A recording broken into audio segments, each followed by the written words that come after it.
In respect of your time. We are excited to be able to formally kick off the second annual Digital Learning Summit. I am Michelle Singh, the Founding Assistant Commissioner for the Division of Digital Learning at the Texas Higher Education Coordinating Board. And it is my sincere pleasure to kick things off for what is promised to be an exciting and engaging two-day adventure. We're delighted to be joined by over 700 registrants from across Texas and beyond who are ready to spark conversations and connect over all things micro-credentials. The Division of Digital Learning prides itself on providing leadership and advocacy for digital learning in higher education and promoting, sustaining, and advancing a quality digital learner experience that positions Texas as a world leader and results in globally competitive, digitally proficient citizens. Our core values include accountability, adaptability, advocacy, authenticity, equity, integrity, and leadership. And you will see those actively exemplified in our program for the next few days. Micro-credentials play such a critical role in higher education and in the economy. They serve as an avenue for advancement for our future, current, and returning students, and can be game changers in skill attainment to meet the dynamic needs of our workforce. Micro-credentials have had a footprint in higher education, though, for a substantial amount of time, and are now gaining even more traction at monumental levels.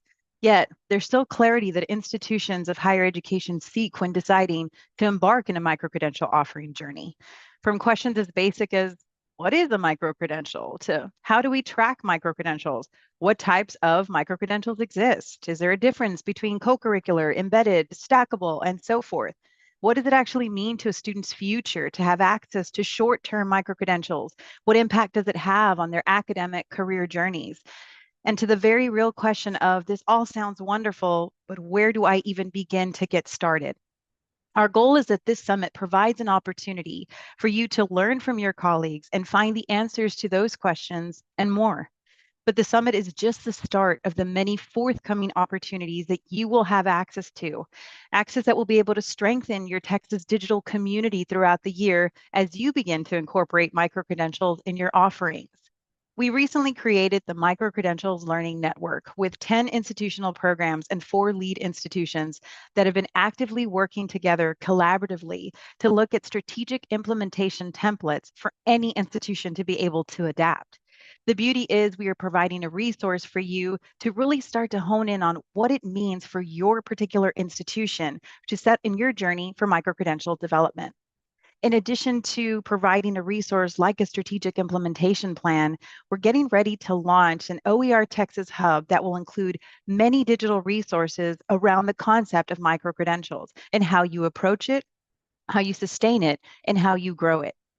Now, the interesting part is that we heard loud and clear from our institutions, I really need to know full scope, what is a micro-credential and what exactly does it mean for me as a student, as a faculty member, as an institution, or as a workforce member?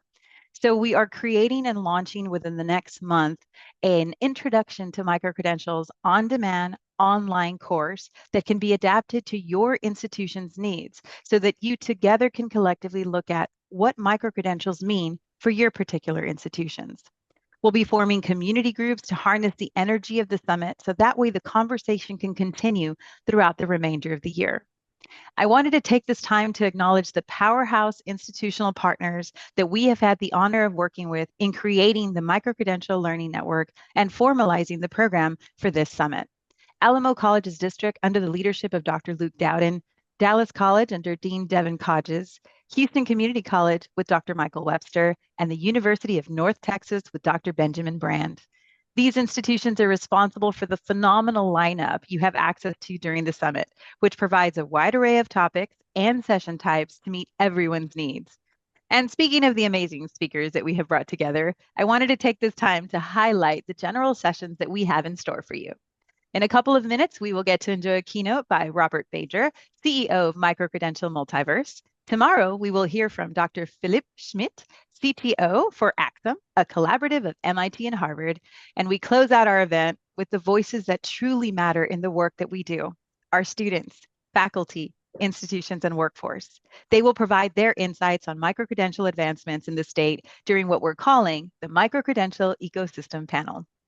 As you can see, our event program is stacked with leaders in micro-credential development and deployment who want to share their story and share the lessons they have learned but most importantly, connect with you to strengthen our Texas micro-credential footprint. On that note, we invite you to interact with each other through the Attendee Hub to get the most out of your experience during the summit. Opportunities for speed networking and discussions that allow you to continue the conversation from our formal presentations in a more informal setting are also available. And please continue to build your professional network at the summit, because in the end, what matters most are the people that are going to stand by you as you embark in whatever new technology innovation comes next in our higher education world. Finally, I would like to extend the greatest thanks to the most amazing team that I get to work alongside every day. These brilliant rock stars are dedicated to serving our students and institutions in Texas. Dr. Kyla Torre, Senior Director of the Division, Carrie Gitz and Dr. Gwen Morell, DL Directors, and Program Directors, Dr. Marianne Maddox and Dr. Liz Tolman, who is also chairing the Digital Learning Summit. And last but certainly not least, the glue of the division, Ms. Amy Zandy, our Administrative Assistant. And now it is my pleasure to introduce our keynote speaker to formally kick off the conference, Mr. Robert Bajor, who is presenting Bridging the Gap, where micro-credentials fit within the rapidly evolving educational landscape. Robert is a pioneer, innovator, and leader in the field of micro-credential study and implementation, and is overall one of the most amazing and genuine colleagues we have had the pleasure of working with. He will be providing an engaging and insightful keynote that offers a deep dive into the transformative role of micro-credentials in today's fast-evolving educational and employment landscapes. This session was developed for education leaders and practitioners to provide theoretical insights, strategic data, and actionable strategies for implementing micro-credentials in higher education. A couple of quick reminders for our session. The session is being recorded, and we ask that everyone remain on mute during the session. Live captioning is available for the session and can be turned on at the bottom of your screen, as well as live interpretation.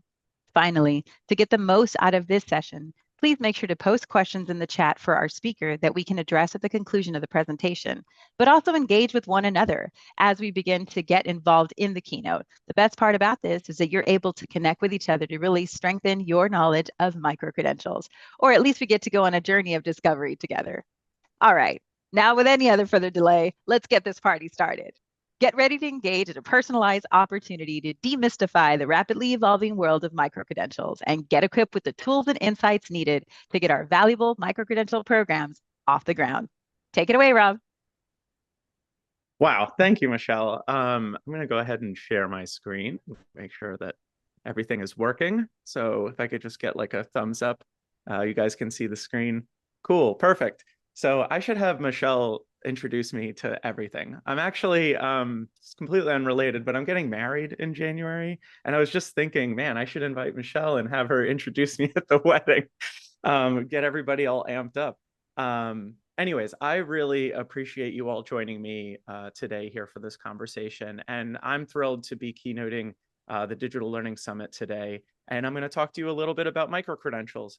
I'm also going to talk to you a little bit about my journey, and I'm going to try to frame all of these topics in context so that they're as actionable as possible. So if you have any questions, comments, if you want to introduce yourself, if you haven't done so already, make sure to do that in the chat. In fact, I'm going to be differentiating this conversation based on your comments, but like every Zoom call, let's introduce myself shortly.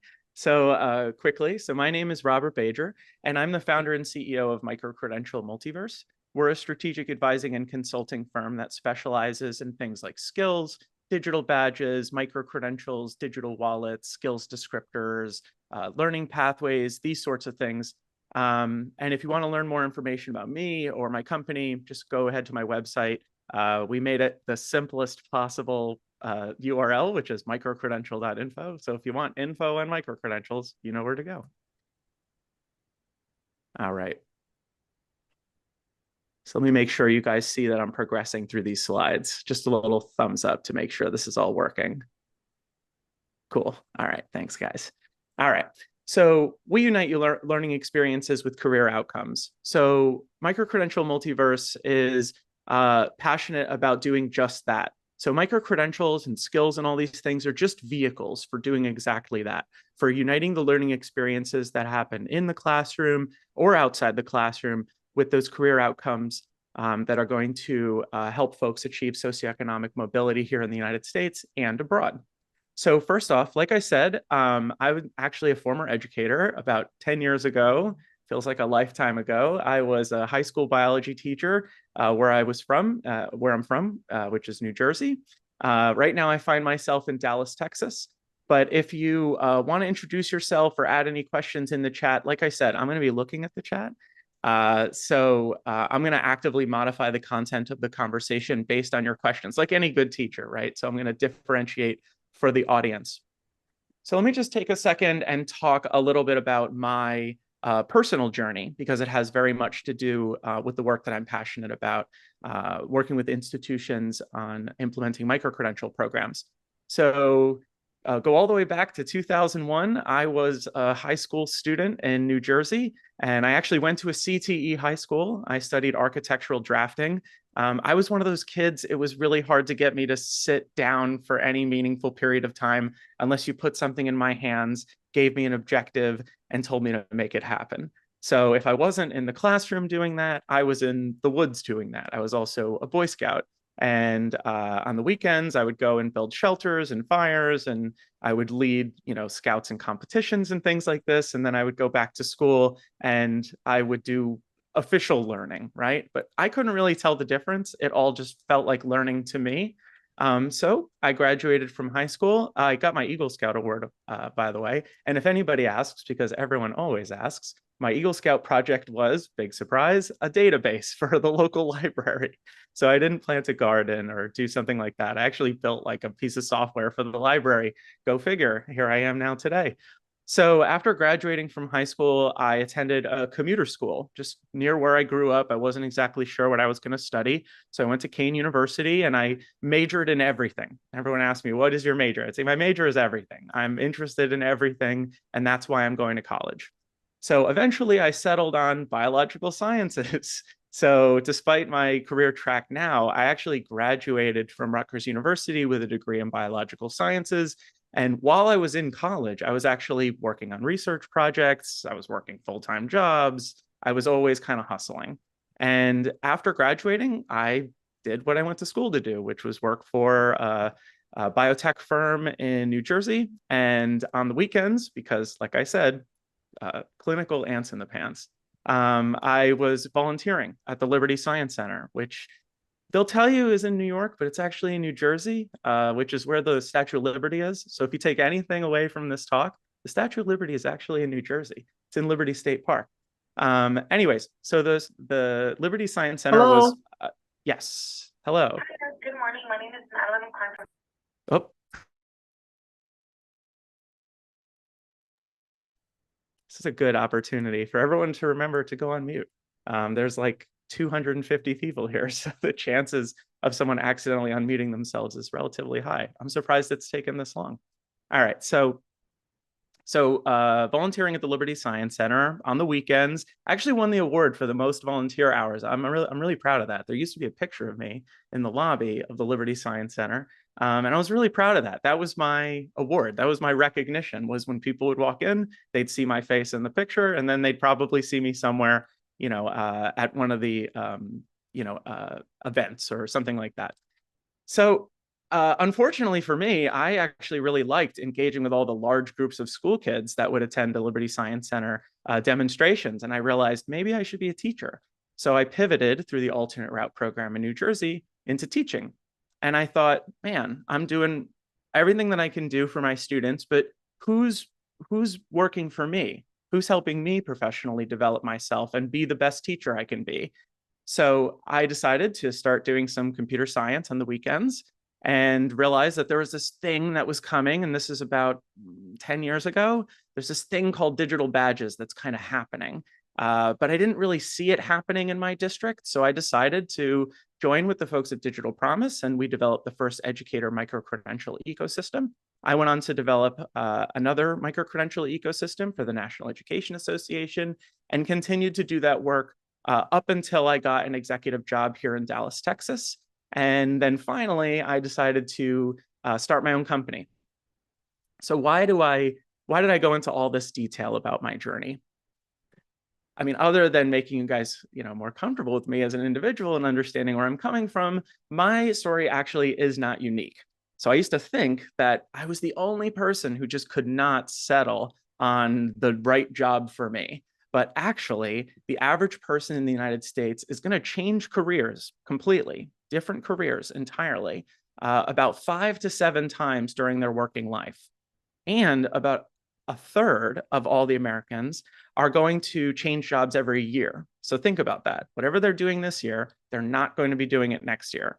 Okay, so this is setting the stage for our conversation here. Okay, so let's start with the problem. So it's really easy to frame this problem in a lot of different ways, but I think this is probably one of the most compelling statistics that I found. And you'll notice that I was definitely a science teacher because there are stats throughout this entire presentation, and there are always references at the very bottom of the page. So if you're curious, following up on any of these numbers or facts, you should. I always cite them at the bottom there. So 95% of executives say that it's either somewhat or very challenging to find employees with the appropriate skills and talents. And this is generally defined as the skills gap. So this is the gap between the skills that are supplied by institutions like yours and the skills that are in demand by rapidly evolving businesses. So this is, I think, the best way to encapsulate this problem. So let's look at what's happening as a result of that problem. So what does this mean? This means about 1 in 3 of the top 20 skills requested for the average US job have completely changed. So why is it so hard for those executives to find folks with the right skill set? Well, it's because about 1 in 3 of those top 20 skills have completely changed. And 1 in 5 of those skills is completely new. So it didn't exist maybe 4 years ago when you started the undergraduate degree. And 3 in 4 of those jobs have changed more. This is my favorite stat. 3 in 4 of those, about 76% of those jobs changed more from 2019 through 2021 than the previous 3-year period. So what this actually means is instead of a change that's linear, this is accelerating over time. So the skills gap is getting wider. So let's look quickly at what learners are already doing to evolve, right? Because if they're not just going to sit around and be unskilled, like learners are doing new things and institutions are innovating all the time. So let's look at some of the things that learners are doing. So 6 out of 10, more than half of those who are working are what we call professional learners. And what does that mean? That means that they've taken some course or received some additional training in the past 12 months, specifically to improve their job skills or expertise connected directly with their job. So if maybe they've taken a Google Career Certificate, or they've signed up for something on Coursera, or they've enrolled in a professional certification at their local community college. This is more than half of the working professionals in the United States. And this is a big number. Unemployment is pretty low right now. So about 3 in 4 of adults consider themselves lifelong learners. Now, that word's going to come up a few times in this conversation, lifelong learners. So if you aren't sure what a lifelong learner is, a lifelong learner it could be anybody. It's not just people in IT or engineering or science, or like me, when I was a teacher, I had to get recertified every year. This really encompasses a much larger and more broad population within the United States who consider themselves lifelong learners. And this number is getting bigger all the time as the opportunities to learn and be recognized for learning continue to expand. So about half say that their extra training helped them advance within their current university. Within their current company. And I'm a results guy. I have a deep appreciation for research, but I am more compelled by, well, then what? Then what happened? Well, about half say that their extra training helped them advance within their career. So that was their goal. And for about half of them, it made it happen. And I'm just going to call out a special kind of course here because some of the Micro-Credential Learning Network mentees are looking to adopt some of the Google Career Certificates. They released a study, and of the roughly 50,000 people who have completed the program since 2018, when it originally launched, 82% reported a positive career outcome. So I actually took the Google Career Certificate in Project Management because I'm a see for myself kind of guy, and it's a great program. And I can see why 82% reported that positive career outcome. It's relatively comprehensive, it's flexible, it's online, it's asynchronous, all the things that you know, a working person with a full-time job and maybe a few kids and other responsibilities would want. All right, so I know better than to throw a bunch of numbers at you without summarizing it. So here are some key takeaways about the challenge. Number one, the learning landscape is fluid. So adapting to new skills is no longer a choice. It's really more of a necessity for those professionals who maybe sometimes are changing careers every single year. Second is traditional education pathways really can't keep up. The pace of change is a little bit too fast to try and use some of the same models that we've been using for maybe the past few, let's say the last 20 years or so. And that learners are already adapting. So learners are already finding ways to bridge that skills gap that we mentioned. And don't forget about employers. They need that agility. So if we think the learning landscape is shifting fast, I mean, the business landscape is at a breakneck pace. And anybody who's used generative AI or ChatGPT, I mean, that literally launched this year. So the rate of change for businesses is also staggering. And companies require a workforce that can quickly acquire and apply those new skills. Finally, economic resilience should be the goal. So we're going to talk a lot about micro-credentials. We're going to talk a lot about skills and these sorts of things. But all of this work is in service to a more resilient and sustainable local, regional, and national economy. So micro-credentials can help build a more adaptable economy for everybody and more equitable as well. Okay, so I'm going to take just a quick second and talk about our second annual Digital Learning Summit here. So there's 4 learning tracks, and I wanted to try my best to help you guys differentiate between which track maybe you should enroll in today or maybe focus on. So the first learning track is going to be on ecosystems. And this is really ideal for administrators who are planning to implement and scale some of the initiatives, micro-credential initiatives. The second track are credentials of value. So this track is really perfect for those who are aiming to connect what's happening in the classroom with what's happening in the careers of those individuals who are enrolling in those programs. The third track is micro-credentials in action. So this is really a must for instructors and educational designers, instructional designers, pedagogical experts, these sorts of folks. If you really want to go deep on micro-credentials, then maybe track 3 is for you. Track 4 is all around statewide resources, which will include the asynchronous version of the Micro-Credential Learning Network program that we're wrapping up this month. And it's this track is really great for those who are seeking community or governmental support or looking for resources to really accelerate and catalyze the micro-credential initiatives that you're all dreaming up and bringing to fruition. Okay, so I'm going to take a quick pause and I'm going to look at our chat. Yeah, thank you guys. I see some emphasis on employers. That's great. I'm going to get into benefit statements later when it comes to employers and things. Thank you so much, Dan. Oh, I love Roses Becoming a Library. I mentioned that I'm getting married. The woman I'm getting married to is actually a children's librarian. And we moved to Dallas from Brooklyn, where she was a children's librarian at the main branch there, right near Prospect Park. All right, so without further ado, let's dive into micro-credentials. So I actually posted this on LinkedIn yesterday, but I develop resources and tools all the time. And one of these tools I collaborated on is called the Skills Continuum. And it's a relatively simple, graphic. I could have made this 100 pages long, but in one page, I wanted to really frame that micro-credentials really stands on a spectrum of related technologies that enable this shift to skills-based learning, skills-based hiring, and the kinds of shifts that I'm going to outline in this conversation. However, I'm really going to focus on the center of that skills continuum. I'm going to focus on micro-credentials, I'm going to focus on skills, and I'm going to focus on learning pathways today. So if you're interested in some of the information along the periphery, things like rich skill descriptors and structured metadata, or on the other end, you have like learning records, learning and employment records, comprehensive learner records, digital wallets, these sorts of things. Those are actually not in the scope of this conversation today, but they're all related. And we're going to talk about how. So how does it all fit together? First of all, so we're going to really start kind of with our training wheels here. So at the very bottom, the smallest unit of measurement in this new ecosystem are the skills themselves. And there's very good reason for that.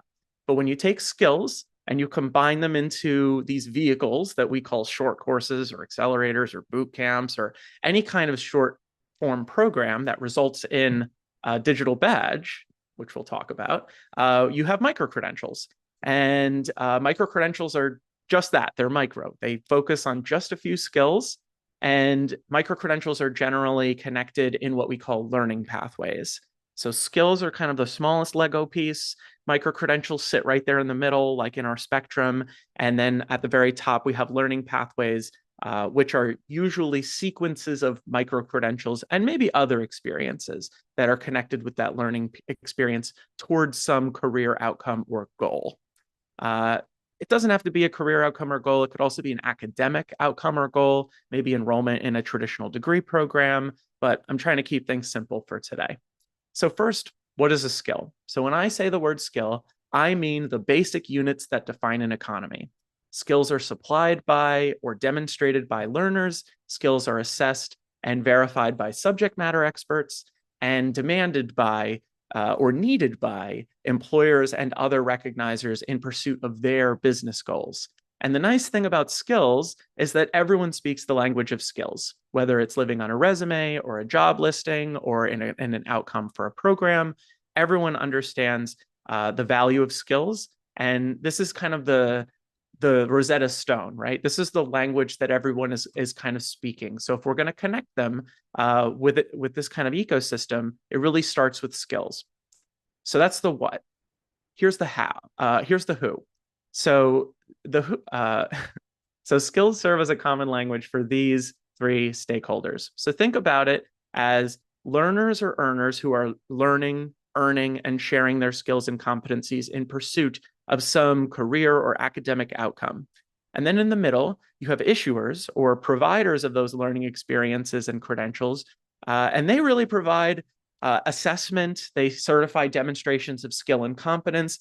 I mean, this is really what's happening in the instructional coursework and in the classroom, or maybe even outside the classroom, and employers. So employers, I like to call them recognizers because micro-credentials are valuable for many purposes, and some of them aren't explicitly career-oriented. Most of the time, that's what we're really talking about with micro-credentials. But like I said, there could be academic outcomes as well. And there's some really great work happening here in the state of Texas, connecting institutions and doing things like recognition for prior learning that really help folks navigate their academic journey, maybe not necessarily directly into a career outcome. So it's just food for thought. So that's why I use the word recognizers, but generally we're talking about employers. So they provide learners with career opportunities based on their verifiable skills and competencies.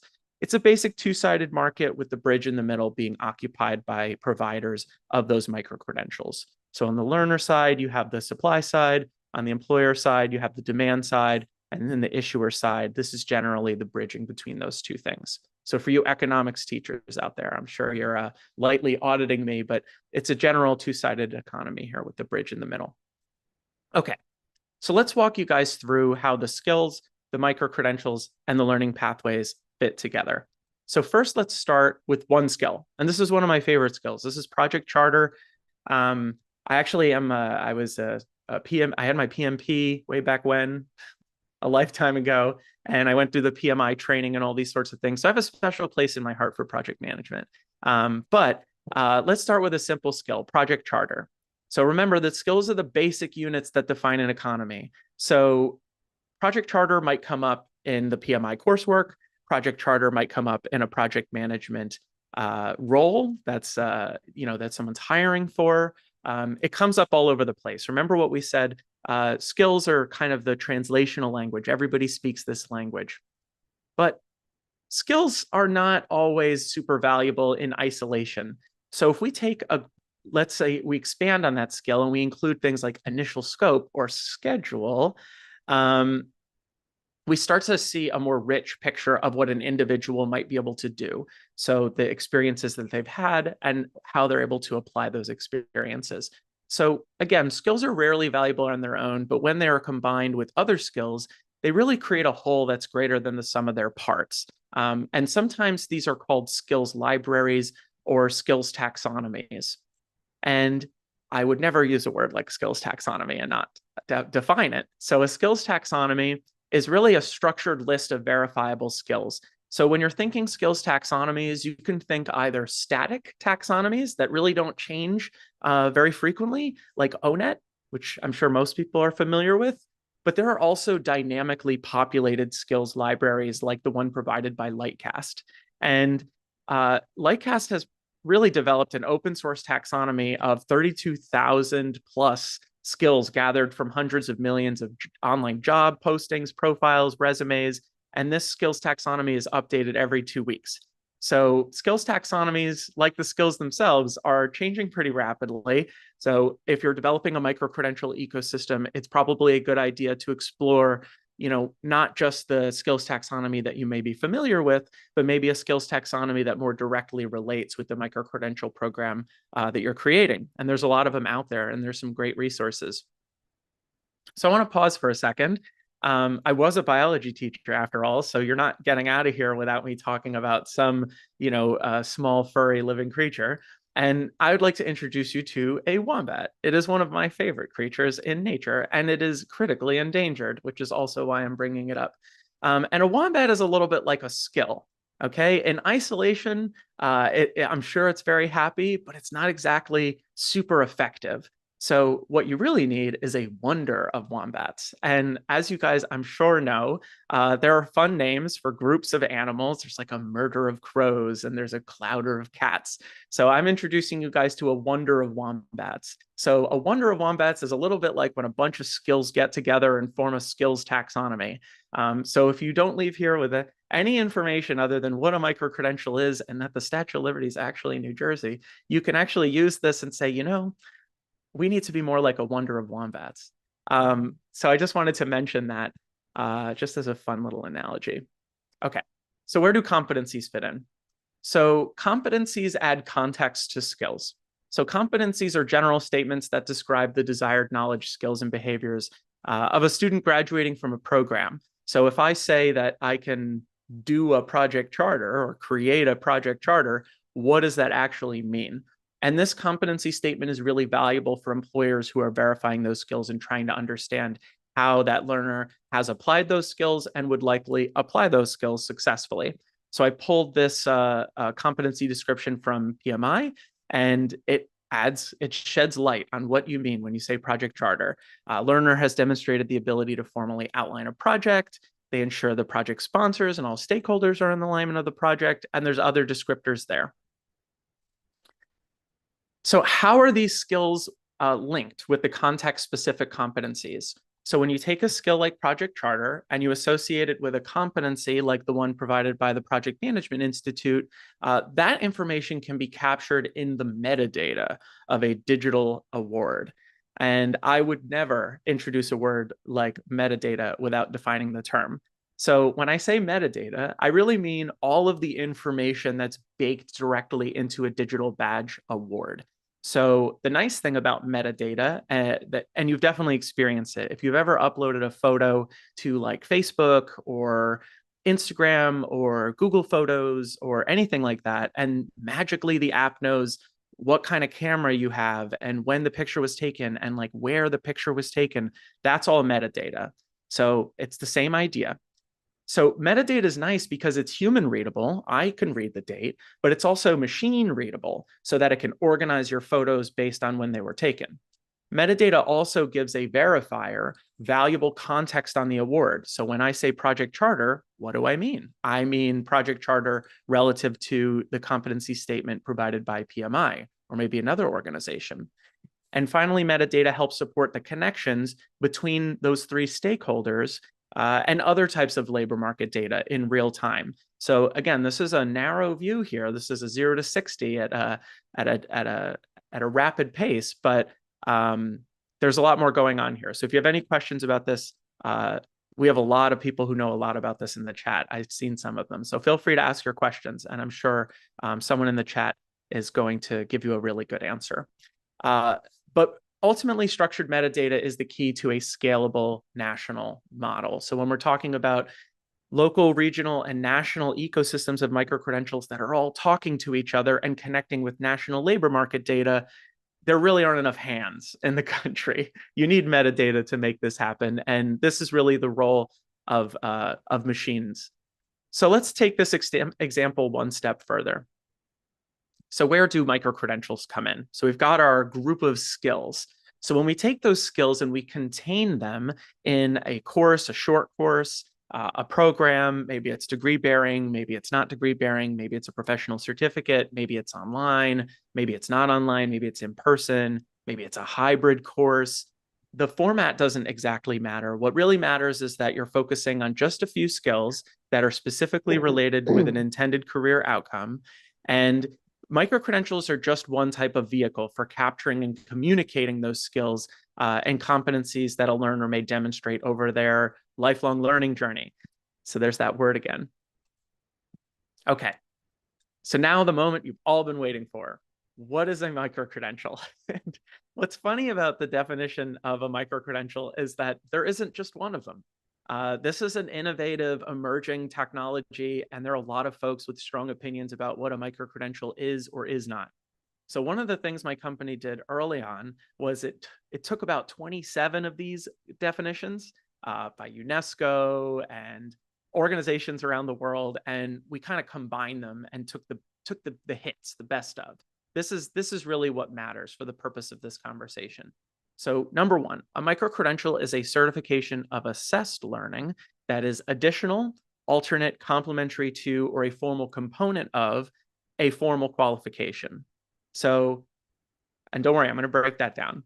The second part of the definition here is that ownership of the micro-credential, and specifically the digital badge that's awarded at the end of a micro-credential, remember it contains all that metadata, it's how I tell you what I did, is exclusive to the earner or the learner. It can be shared, number one, is portable, number two, and may be combined into larger credentials or qualifications, which is where we come up with this idea of stackability. And spoiler alert, pathways are also stackable. So connecting from one pathway to another pathway seamlessly can also happen in this new ecosystem that we're building. So I'm a big fan of summaries, tactical summaries. So the first part of that definition, let's unpack that a little bit. So a micro-credential is a certification of assessed learning that is additional, alternate, complementary to, or a formal component of a formal qualification. Try and say that 10 times fast, right? Okay, so number one, it's short. Let's cut to the chase. Number one, it's short. So it's focused, flexible, and accessible knowledge and skills. Two is it's rigorous. See that word assessed? The skills and competencies associated with the micro-credential are assessed. And this is really the role of issuers in the middle of our ecosystem. They're assessing and certifying those demonstrations of skill and competence. So the learner knows that they did it, the employer knows that they did it, and you can facilitate that feedback loop between those two individuals. All right, the third is that they're aligned. So the third component of a micro-credential is that it's generally aligned with the needs of some industry or outside stakeholder. But I'm going to caveat this. It can also be related to progression within an academic career pathway or an academic pathway as well. Notice I said career, right? Most of the time, these have to do with career pathways, but I definitely don't want to rule out academic pathways. I think they're also important to creating a more equitable traditional learning and degree-bearing pathway. But this is just extra information here. All right, so a micro-credential or a digital badge. I've used both of these words a few times. So let's delineate between these two things. So a micro-credential, again, is that certification of assessed learning. It's alternate, it's additional, complementary. But really, when people use the word micro-credential, they're talking about a program that is generally higher stakes, that has more currency, so it has some market value. I earned a micro-credential, therefore I'm eligible for some opportunity that likely pays, my bills or something like that. So it has a literal market value, and it's generally more rigorous. So micro-credentials are assessed, and sometimes they're competency-based, sometimes they're assessed through traditional means, sometimes it's a combination of those two things. But ultimately, micro-credentials are also shareable and stackable, okay? So now let's take the digital badge. Digital badge is really used in two different ways. So it's sometimes used as an electronic representation of an earned micro-credential. So I completed a micro-credential course, therefore I have a digital badge representing all the skills and competencies that I learned in that course, and I can share it, right? But sometimes the word digital badge is used to describe the award that is earned by completing relatively low stakes tasks. For example, attending a digital learning summit. So a lot of times when I do a presentation, I'll award a digital badge at the end that says, hey, I attended this presentation. And it doesn't necessarily have very high stakes. I mean, you came, you chatted, you signed in, wrote low stakes. It's also a little less currency. So you're generally not going to get a job because you showed up at a conference, right? Sometimes your boss wants to know if you went to the conference, though. So it depends. Sometimes that currency can be kind of high, but still, we're thinking about something that's a little less rigorous. So there is usually not an assessment associated with a digital badge. However, a digital badge uses the same technology. It has that metadata, so it's shareable and it's stackable. And I think some of the coolest micro-credentialing ecosystems I've seen combine the idea of maybe low stakes motivational digital badges with higher stakes, more rigorous micro-credentials, and they can all live on the same learning pathways. So hopefully this cleared it up for you. I'm sure there's still going to be some questions in the chat, but part of it is because people kind of use the terminology interchangeably, but there are some real stakes here. And there are stakes for some of the white papers and policy that's been developed abroad. So when they talk about micro-credentials in the EU or Australia, the home of our wombat, for example, they have very specific definitions. But here in the United States, we haven't really landed on a hard definition for micro-credentials necessarily. So it's still a little bit up for interpretation, but I think these are good working definitions for you to create a plan based on. Okay, so let's take that second part of the definition now. So when I said that ownership of the micro-credential is exclusive to the earner, micro-credential can be shared, is portable, and maybe combined into larger credentials or qualifications, so it's stackability. So let's unpack that a little bit. So the micro-credential, with regards to the award that you get after completing it, should be portable. So it should be, I earn it over here, it's mine, I can take it with me, I can go to another ecosystem, I can upload it, maybe I can upload it to an excellent job tool, like iDatify has Smart Resume. You can upload your digital badges and your micro-credentials directly from your Canvas credentials account, formerly Bajor, directly into your Smart Resume. It can do that because Smart Resume leverages the Open Badges 3.0 specification, which is an interoperable standard so that one machine understands what another machine is talking about when you bring your credentials from one system to another. They're structured the same way.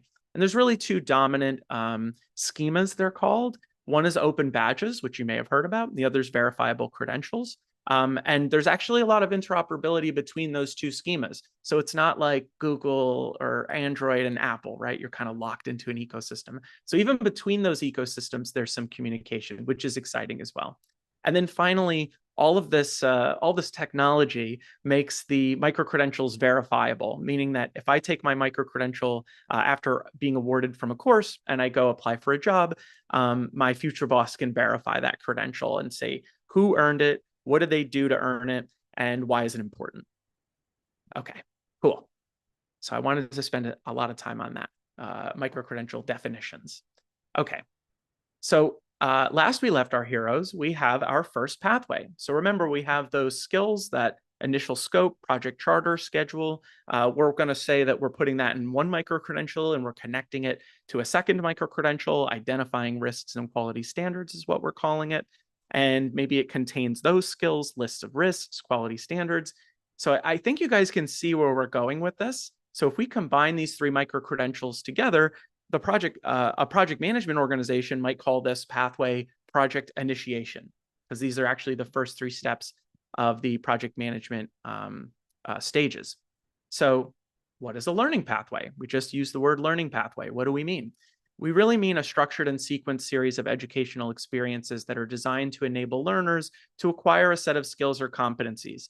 Each step in the pathway is intentionally crafted to build upon the previous learning experience and is often validated through assessments or the micro-credentials as they progress through them. So I earned this micro-credential, therefore I'm eligible for the next step, which might be another micro-credential or maybe another pathway entirely. The pathway aims to guide learners from a starting point to a defined outcome, though. That's a really important distinction, is that discoverability, the ability to navigate these pathways, know where I'm at, what do I still have to do, what have I already done maybe, so that my learning experience is personalized, but it's also rigorous and it's also valuable. Okay, so let's look at a pathway ecosystem. What might one of these ecosystems look like once you've used the skills, the micro-credentials, and the pathways? So sometimes a pathway can look something like this. So we've taken the the stages of managing a project, and we've broken them out, 3 micro-credentials each, and we've created them in a sequence of 4 sort of small pathways. Maybe this is a big pathway, depends how you structure it. I would say that this is probably 4 pathways that are connected in a linear sequence, but you could make this whole thing one pathway. But remember, micro is key, and there's some good information to support pathways that are actually shorter versus longer pathways. But I'm not going to get into that research today because usually pathways look something like this. So the nice thing about pathways is I might start at an intro to project management course. I've never managed a project before. I want to learn more. And then I move into executing that project plan only to realize that my goal is to work at maybe a software engineering firm. And software engineering firms, they don't really use waterfall, which is what this blue pathway represents.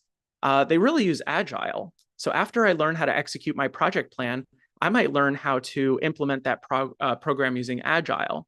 Or maybe at the end of my waterfall program, I realize I want to work at an automotive manufacturing company. And I realize that they use Lean Six Sigma. They don't really use waterfall either. So I might pivot with my project management knowledge into another pathway that helps me further understand and align my skills with the needs of my intended employer.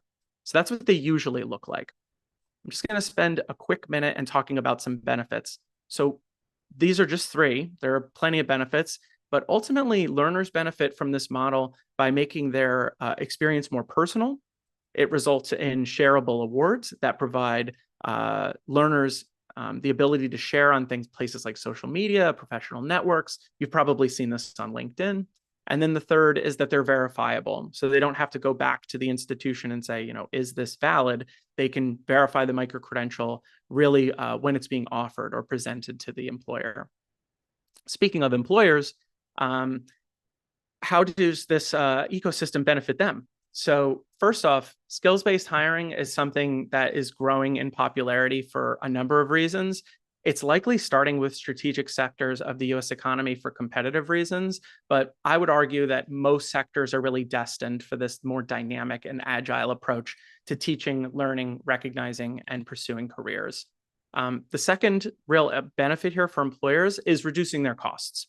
So micro-credentials validate expertise, and they save employers a lot of time and money on training, trying to understand what people know, creating courses to address any potential skills gaps. It makes it actually easier for institutions and employers to collaborate on those kinds of programs as well, to find those best fit or precise programs. And finally, talent pipeline sustainability. So we saw this during the pandemic. When there are supply chain disruptions or if there are disruptions in the labor market, it has long and cascading effects through local, regional, and national economies. So a shift to a skills-based ecosystem through things like micro-credentials really creates a reliable source of qualified candidates and simplifies recruitment for long-term partnerships between the folks who are, again, providing, certifying, and assessing those skills, and then the consumers of those skills, which are actually the employers or recognizers. Lastly, we have a bunch of institutions in the audience. Reaching new learners is definitely the purview of micro-credentials, creating new entryways for different kinds of learners, providing more targeted learning experience, again, focusing on those skills. And then finally, increasing the adaptability of programs. So when you're doing things like curriculum reviews, you can focus on outcome statements and the skills associated with that and kind of take a scalpel to a program instead of, like an axe or something like that, and just kind of throwing programs out. It makes it easier to modify those programs. Okay, so I want to spend a second talking about the Micro-Credential Learning Network. So I'm thrilled that I got to participate in this, and I was asked to project manage and sort of co-lead this program. And really the goal of the program was to support the development of a strategic implementation plan for launching new micro-credentials within Texas institutions. So if you're wondering what the goal for the Micro-Credential Learning Network, MLN, was, that's what it was. And here are some of the tactics. So we held synchronous sessions. So these were live over Zoom, just like this. And we reserved about half the time for collaborative workshops where folks would work things through like learner personas, journey maps, strategic plans, these sorts of things. And they got to work with mentors who have been there, done that. So Michelle actually mentioned some of our mentors, and I'm not going to steal their thunder, but they served as subject matter experts, essentially, in this area, specifically in this region, which is always nice when it's a good fit. Finally, there was an asynchronous module. So it was on Canvas. It's going to be published to Texas OER. So that's something that's going to be available. I don't know exactly when, but the program's going to wrap up this month. So I assume sometime next month. I don't know how long it takes to actually approve the OER. And then finally, the strategic plan template that was distributed to all of the mentees at the very beginning of the program, and they worked their way through. Now, I believe in gratitude, so I wanted to celebrate and put all of these people's names up here for you guys to see. So all of our organizers, the mentors, and the implementation team that was working behind the scenes. If you've ever seen a movie, there's credits and you go, wow, look at all those hardworking people. This is the credits slide, because I feel like every one of these people needs a shout out, including and especially Luke. Okay, here were some of the participating institutions. So lots of great institutions here in the state of Texas. And here are some of the micro-credentials that they put together. So Cisco Networking Academy credentials. And I wanted to call out those professional and employability skills that were developed by San Jacinto. Soft skills don't get enough respect. It's a little bit like Rodney Dangerfield. Well over half of employers prioritize candidates with superior soft skills. So I just wanted to take a second and mention that it's not always about the technical skills. Soft skills put technical skills in professional context. So that's another thing I hope you guys take away from this. And here were some of our other micro-credentials that were developed during the program. And I think everyone's favorite was Rodeo Business Management. It's like the most Texas thing ever. I love it. Okay, so we're coming up on time. And like I said, I'm a former educator, so I know the worst thing I can ask is, does anyone have any questions? So what I actually do is I put up some key topics. We moved at the speed of light, everybody. So here are some of those key topics. We define these terms. They are fertile ground for questions. And then here's some example questions as well. And I don't know, maybe we have time for like 1 or 2 questions. And while you guys are putting those in the chat, what are micro-credentials? Remember, it is a certification of assessed learning that is additional, alternate, complementary to, or a formal component of a formal qualification. And here are some next steps for you. So choose your track. I went through all 4. Follow up with the Micro-Credential Learning Network for some of those resources that I mentioned. Next, connect with a member of the team during the summit if you have questions. So there was that credit slide. If you see any of them, feel free to ask them questions. And above all, keep wondering, guys. And remember, teamwork makes the dream work. My name is Robert Bajor. I'm the founder and CEO of Micro-Credential Multiverse. Thank you so much for the time that we spent here today. And I'm going to pivot over to some questions. I think we have a minute. Let me ask. Whoa, we got so many questions. We have so many questions, and we have collected them. We are sort of running out of time before the next session starts at 11, but we've collected a bunch of questions, and there's a discussion board that will be ongoing during lunch networking and things. So we'll add those questions there and we can continue the discussion.